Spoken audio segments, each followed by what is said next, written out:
Ngasi numida weram phongkiba kanglaipa meragi pause digi marueba pau khara khangasaraka myamda khudo tamjige maitai singna thangjing chingka ba yaro hana kuki sing thangjing chingkhongda thomjinba houkhre maitai singe maru oiba senglaba laifamlen ama oiriba thangjing chingka dena lai khurombagi thaba pangthokane haina umong lai kanbaluf ukalna singbana leiba myam khangna lakthokhara matungda kuki singna thangjing chingka ba yaro haduna ngasi dagi haungna thangjing chinggi mafam kayada khongjang changsinba houkhre haire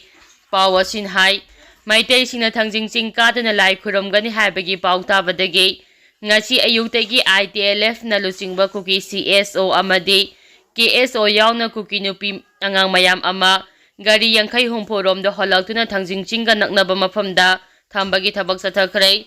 thangjing chingkhonggi phorjang chursambo district amadi bisnupur district kalonaba Kuki khulda kuki mayam na maitai lakpa yarwe hana khongjang changsinba houkhre thangjing ching manakta chu kuki terrorist mayam ama afaba makhalgi khulai paiba yauna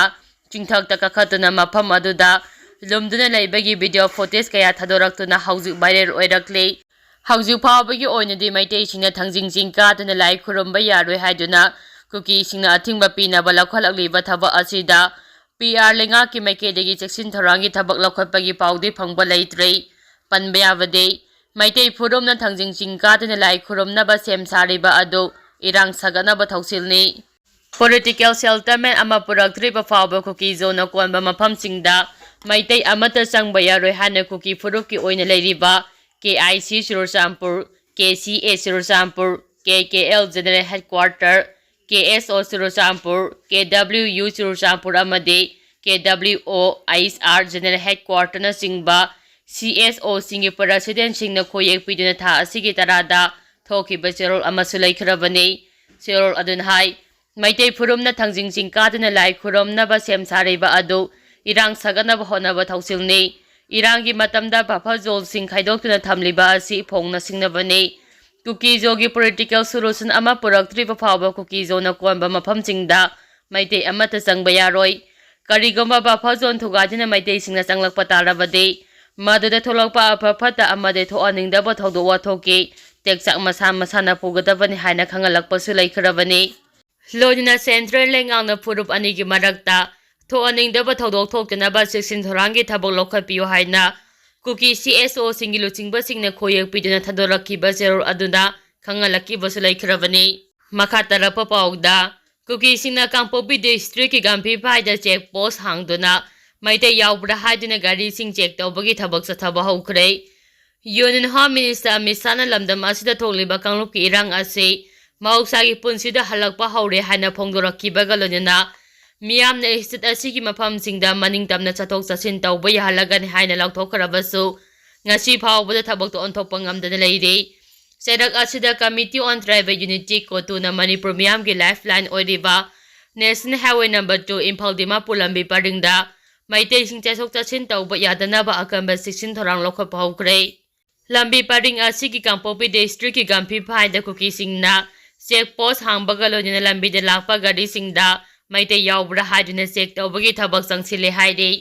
pawasin hai nahal lambi paring aduda Imphal tamna lakhiba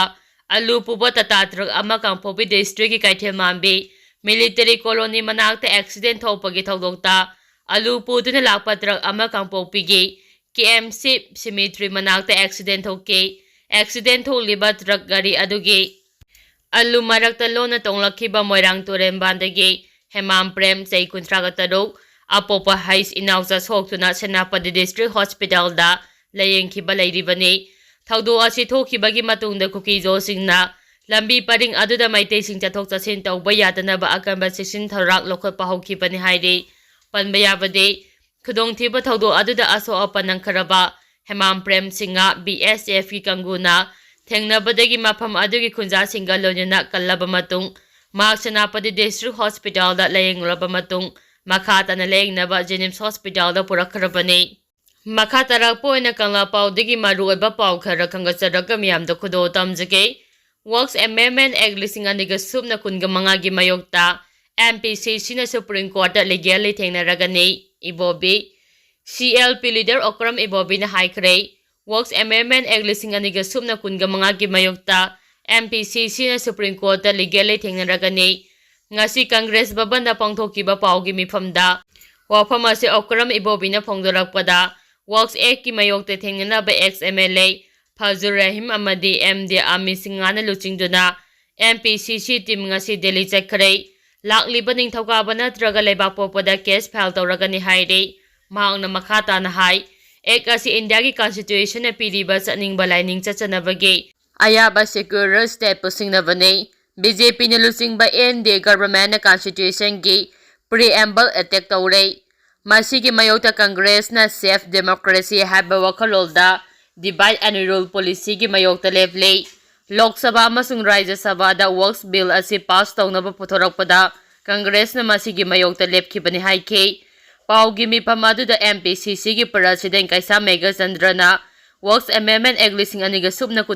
ase unconstitutional oiba amadi illegal oiba act amani haike Constitution na piriba Article 15, 25 amasung 26 khonggongna Fundamental Rights ki mayokta Works ki Property Act asibo paisile amadi akaknaba Muslim khakta ki mayokta leire haike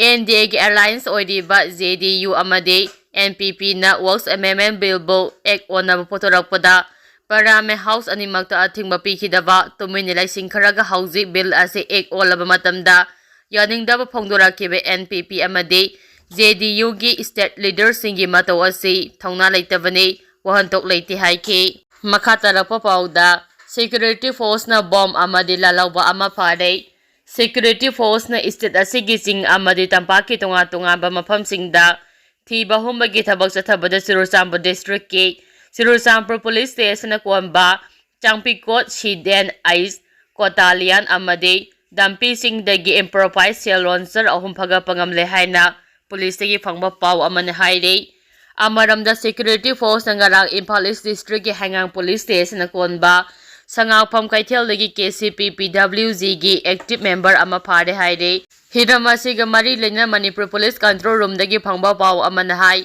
pharaba meyo adude Imphal East ke Porompa police station na konba Brakhepur nahaman dagi thangjam amujau maitei sei kuntra ga tare kawi Mangol dagi mobile phone amasu phaga ki haina pau asina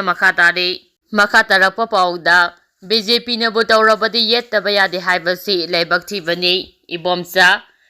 lamlai AC gi MLA ki S ibomsa na haikhre lingjel manaba ngamdriba asi marebak nungsiba watpadagini wafam asi lamlai AC gi nongdren mamang lekaida agriculture department na nauna saba agro market set sangabagi tharamda mahangna phongdokhibani tharam aduga mari lenina MLA ki S ibomsa na hai leiba asi yeknaba kaya na landarakle hairabadi masa gi interest thadoknaraga amato oina lepminaduna yeknaba maithiba pinaba hotnaminaba haibasi maraibak nungsiba khudimok na laugadaba thodangni maraibak na aruba tamphamda leirabasu masagi political party ki soiba yade leibak ki wa khangde haine leiba mioi kaya aikhoi gi irakta leiri BJP na su tawrabadi yettaba yade haiduna Congress na matam pumbada hairiba asi leibak thibani hauji oidiba phibam asida khatnaba haufam thibagi mahutta matau karamna nungsi chanaba purakadagi haibasida punamakna kok susiminasi haina mahangna makhata ke tharam aduda telok chana saijang JP ge member amom jamini nongdrai singu khok JP ge pradhan M Bilasini ne singba sing saruyakhe